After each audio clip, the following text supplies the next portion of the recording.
చాలా మందికి అయితే ఎలా చదవాలి ఏంది అనే క్వశ్చన్ మార్కే ఉంది. సో అదంతా మనం ఈ వీడియోలో మాట్లాడుకుందాం గైస్.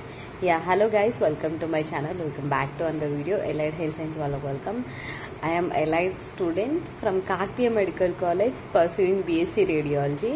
సో ఫస్ట్ అయితే మనము అన్ని 2 కేటగిరీస్ లాగా డివైడ్ చేసుకుందాము, ఏం చేయాలి ఏం చేయకూడదు కానీ అనేది.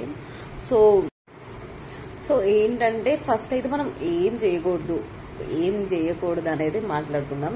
చాలా మంది డైలమాలో ఉన్నారు, కన్ఫ్యూజ్డ్ స్టేట్ లో ఉన్నారు, అసలు ఎట్లా చదవాలి ఏంది అనేది చాలా మంది అయితే అదే స్టేట్ లో ఉన్నారు. కాబట్టి సో ఏం చేయకూడదు అని అంటే ఫస్ట్ మనము అస్సలు మన క్లాసెస్ అటెండ్ అవ్వకపోవడం మాత్రం నెగ్లెక్ట్ చేయకూడదు. అండ్ ఎప్పుడు క్లాసెస్ ని update in the sense class ఏం చెప్పారో అది వచ్చి చదువుకునే లాగా చేయాలి. అండ్ అస్సలు నెగ్లెక్ట్ చేయకూడదు. అటెండెన్స్ ఇంకా క్లాసెస్ ని అస్సలు బంక్ చేయకండి క్లాసెస్.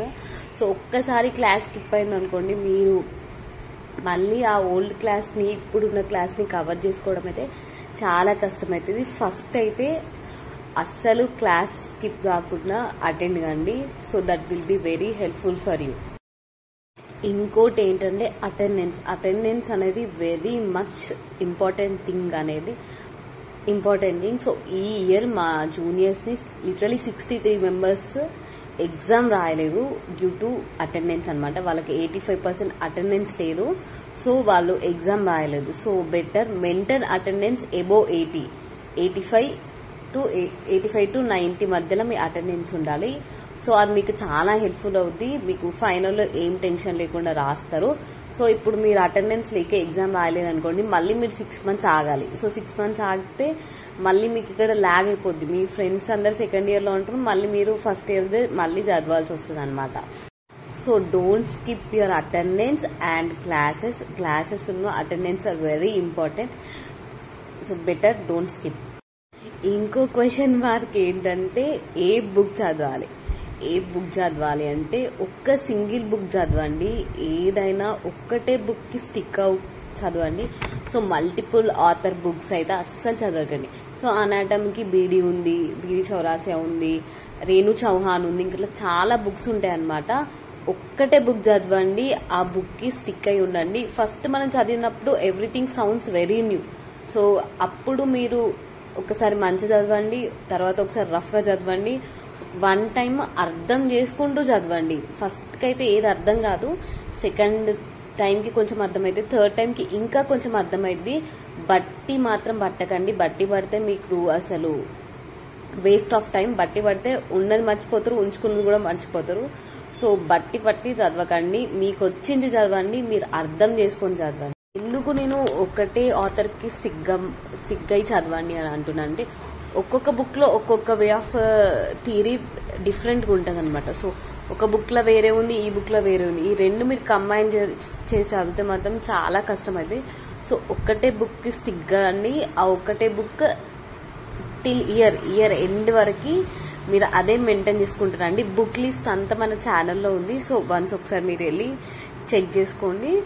మీకు ఏమైనా డౌట్స్ ఉంటే బుక్స్ కోసం కామెంట్ చేయండి. కంపల్సరీ టెక్స్ట్ బుక్స్ తీసుకోండి, లేకపోతే పీపీటీస్ అయినా ఉంటే అవి జిరాక్స్ తీసుకోండి.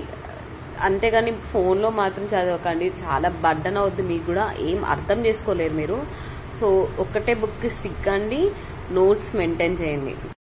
ఇప్పుడు నెక్స్ట్ ఏంటంటే ఫైనల్ థింగ్, మనము ఎగ్జామ్స్ ఇప్పుడు ప్రతి కాలేజ్లో ఎగ్జామ్స్ అనేది పెడతారు కదా, వీక్లీ వన్స్ అయినా మంత్లీ వన్స్ అయినా అట్లా మనకి ఎగ్జామ్ పెడతారు అనమాట ప్రతి ఒక్క subject.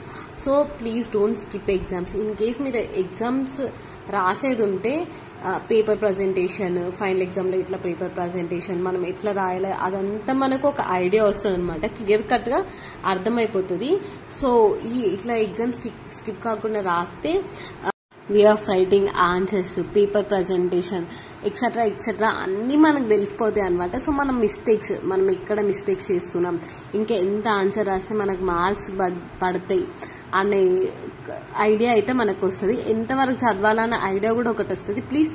Please don't skip exams. A exam పెట్టినా మీకు ఎంత వచ్చిందో అది రాయండి, కాపీ చేయకుండా రాయండి. సో మీరు కాపీ చేసి రాస్తే పక్క వాళ్ళ ఆన్సర్స్, మీ ఓన్ ఆన్సర్ అయితే ఏముండే కదా. So please don't skip exams, right every exam. ఇప్పుడు ఏం చేయకూడదో మాట్లాడుకున్నాం కదా, ఏం చేయాలో అనేది మనం మాట్లాడుకుందాం. సో అన్ని కాలేజ్లలో అయితే అఫీషియల్ గా క్లాసెస్ అయితే స్టార్ట్ అయిపోయాయి.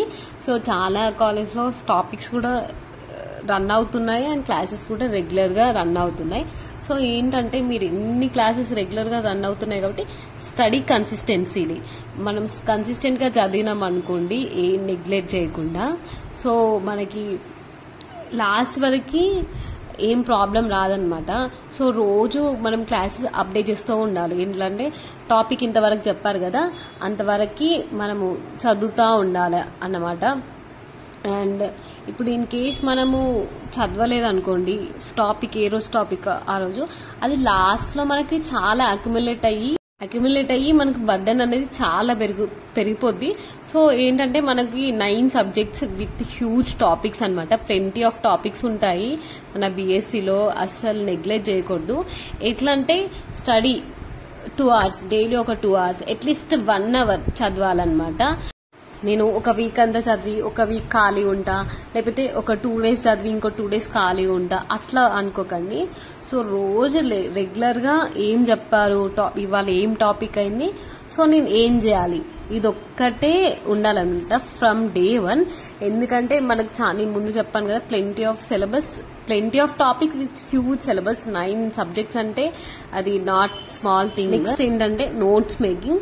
మనం ఓన్ గా నోట్స్ మేక్ చేసుకోవాలన్నమాట. ఒక కాన్సెప్ట్ కంప్లీట్ గా అర్థమైనాక మనము మన ఓన్ గా నోట్స్ మేక్ చేసుకోవాలన్నమాట. ఎట్లా నోట్స్ మేక్ చేసుకోవాలంటే ఆ నోట్స్ మనము ఒక 4-5 months తర్వాత ఓపెన్ చేస్తే మనకు అర్థం కావాలి, అట్లా ఉండాలన్నమాట మన నోట్స్ మేకింగ్.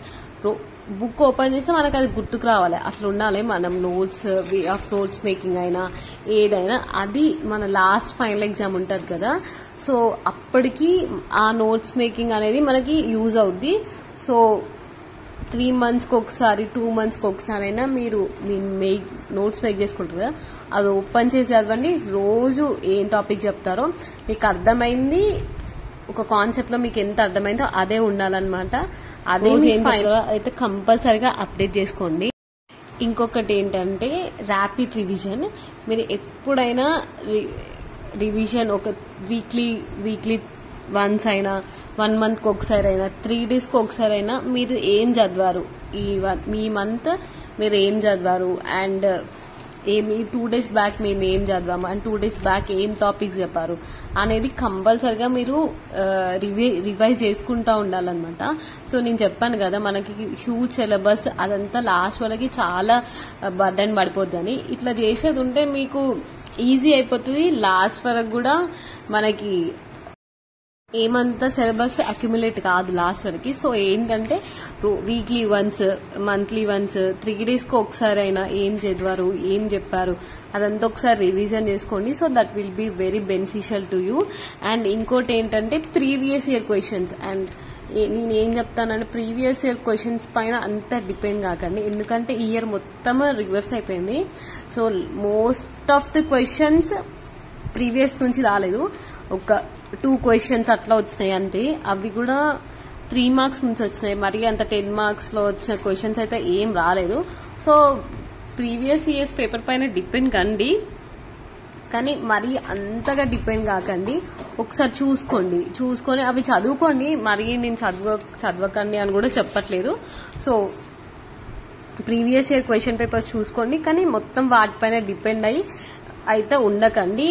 ఫస్ట్ పాయింట్ ఏంటంటే no mistake from your exams. ఇప్పుడు మనకి ఎగ్జామ్స్ పెడతారు కదా, సో ఆ ఎగ్జామ్స్ పెట్టినప్పుడు మనం ఏం రాంగ్ చేసాం, ఏం కరెక్ట్ చేసాం అనేది తెలుసుకోండి. సో మనం ఇక్కడ మిస్టేక్ చేసాం, సో మనకు మార్క్స్ రాలేదని మనకి ఈజీగా అర్థమవుతుంది అనమాట. సో ఇదన్నమాట మన video. So make sure to subscribe. Bye guys, good night and thank you.